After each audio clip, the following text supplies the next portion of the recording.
Ever get that feeling? Like Very. you really want to understand something, but you don't have time to like read a whole book about it. Oh, yeah, totally. Well, that's what we do here. We take these big, complicated topics and try to break them down so that anyone can follow along.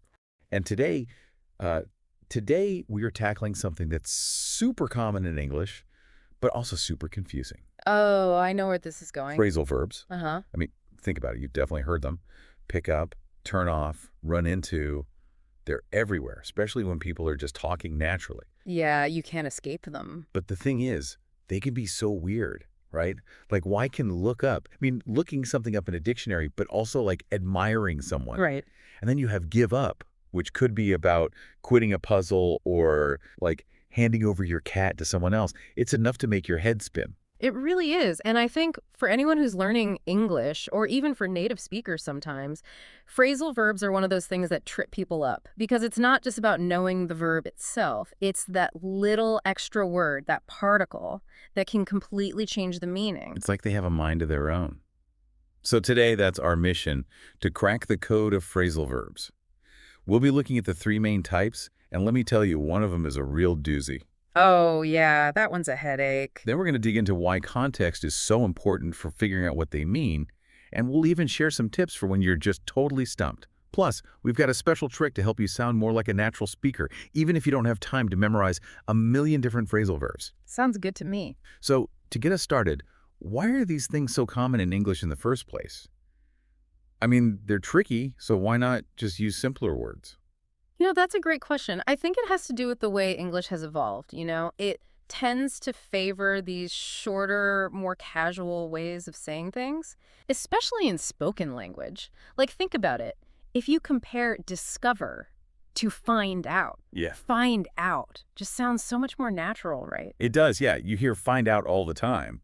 But discover, it feels kind of stuffy, like something you'd only read in a textbook. That's exactly it. It's about sounding natural, and phrasal verbs just do that. Plus, they can be super versatile too.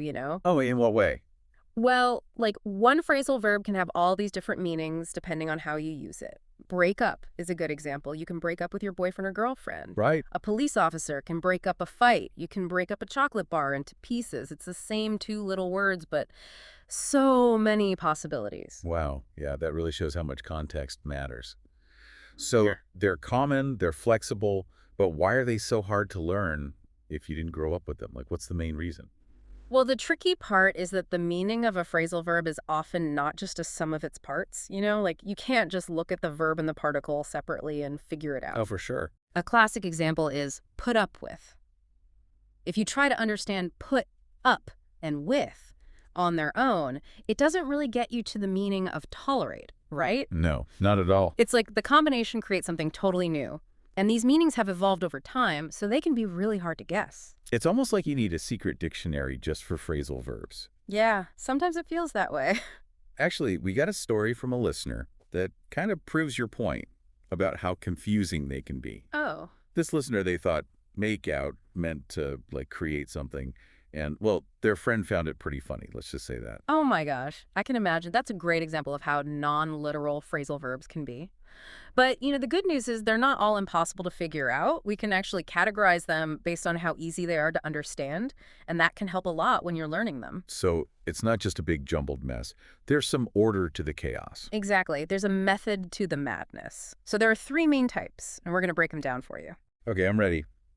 Hit me with the first category. What have we got? The easiest type, well, we call them literal phrasal verb. These are the ones where you can basically just look at the words and the meaning is pretty obvious. They do exactly what they say. So no hidden meanings, no tricks. Nope, pretty straightforward, like sit down. Sit means you lower your body.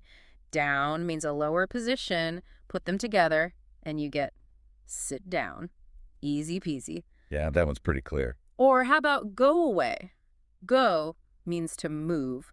Away means to a distance. So go away means to move to a distance. See, totally logical. Okay, I'm following so far. So these literal ones, those aren't the ones that cause all the trouble. Exactly. They're the friendly ones. Now, the second type, they're a little bit trickier. We call them semi-literal phrasal verbs. They still kind of make sense if you think about the individual words, but it's a bit more figurative. Okay, so like a metaphor. Kind of like that, yeah. Think about turn off when you're talking about a light. Turn usually means to rotate something, and off means to stop something. So it's not literally rotating, but you're turning a switch, which then stops the light. Ah, I get it. It still kind of makes sense in a roundabout way. Exactly. Or pick up, when you're talking about grabbing something from a table, you're picking it up from a lower position, so it's not totally literal, but you can see the connection. Yeah, I see. So it's like they're halfway between being literal and being something totally different. That's a perfect way to put it. Now, brace yourself, because the third type, this is where things get really wild. Right. I'm a little scared, but go on. These are idiomatic phrasal verbs, and with these, the meaning has almost nothing to do with the individual words. It's like they've become their own special word with a whole new meaning. Oh, no. Yeah, like run into, meaning to meet someone unexpectedly. You're not actually running and hitting them. Right, right. Or give up, which means to surrender or quit. You're not actually giving something upward to someone. Nope, no physical giving involved. And these idiomatic phrasal verbs, they're the ones that really have to be learned and memorized because logic won't always help you. So if I'm trying to learn phrasal verbs effectively, it sounds like I should really focus on these idiomatic ones first, right? Because those are the ones that'll trip me up the most. You got it. That's a great takeaway. Idiomatic phrasal verbs, those are your biggest challenge. Challenge accepted. But what happens when I hear a phrasal verb I've never heard before? Like, am I just doomed? Or is there a way to figure it out on the fly? Well, you're not totally doomed.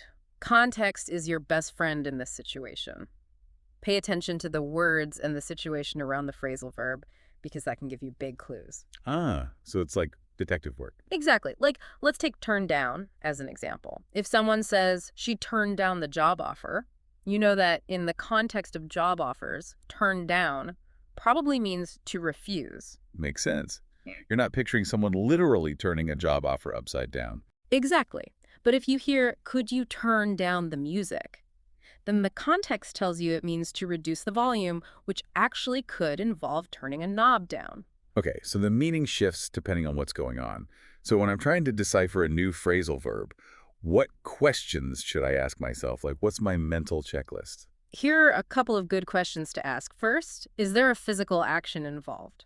Like if you hear pick up the keys, you're dealing with a physical object and the action of lifting. So it's probably a more literal meaning. Okay, that makes sense. The second question to ask is, does the literal meaning make sense in this situation? Like if someone says, I have to put up with my noisy neighbors, you're not imagining them physically putting something up on top of their neighbors. No, definitely not. So that's a good sign you're dealing with an idiomatic phrasal verb where the meaning is something totally different. Okay, those are really helpful questions. And I feel like they can help me avoid some awkward situations. Definitely. The more you use them, the more you'll start to get a feel for how phrasal verbs work in different situations. Oh, and here's a pro tip. Try replacing the phrasal verb with a single word synonym. If the sentence still makes sense, you're probably on the right track. Oh, like a swap test. Exactly. Like if you hear, I ran into an old friend at the store, try switching ran into with encountered. I encountered an old friend at the store.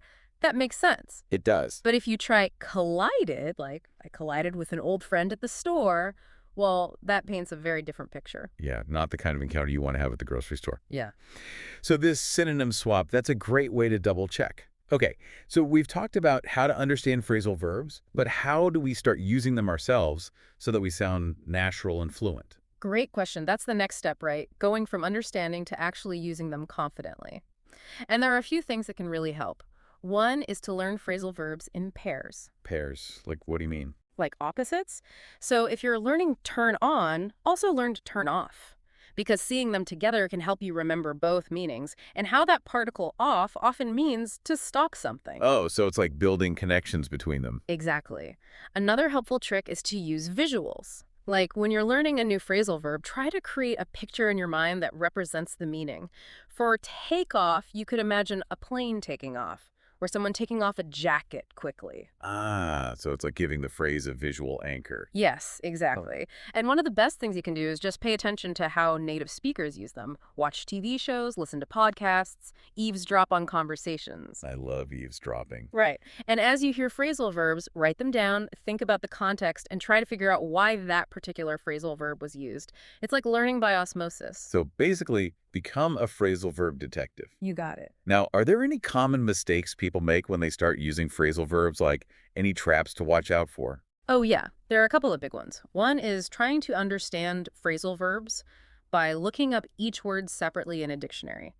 Like we said, that doesn't work most of the time, especially with those idiomatic ones. Right, because the whole is greater than the sum of its part. Exactly. Like if you hear looked after, looking up looked, and after won't tell you that it means cared for, you have to look up look after as a whole unit. Oh, that's a good reminder. And the other tricky thing is knowing when to separate the verb and the particle. Some phrasal verbs, you can put the object in the middle, like turn the lights off. But with others, like look after the baby, you can't say look the baby after. It sounds wrong. Oh, yeah, I've definitely made that mistake before. It takes practice, for sure. Yeah. But there are lots of resources out there that can help you learn the rules. Oh, and speaking of learning, one of our listeners sent us a really cool tip. Oh, I love listener tips. What is it? This listener said they write phrasal verbs on sticky notes and then group them together by topic or theme. Sticky notes, huh? That's a good idea. Yeah, like they might have a bunch of sticky notes labeled travel verbs with phrasal verbs like set off, check in, take off. Oh, that's clever.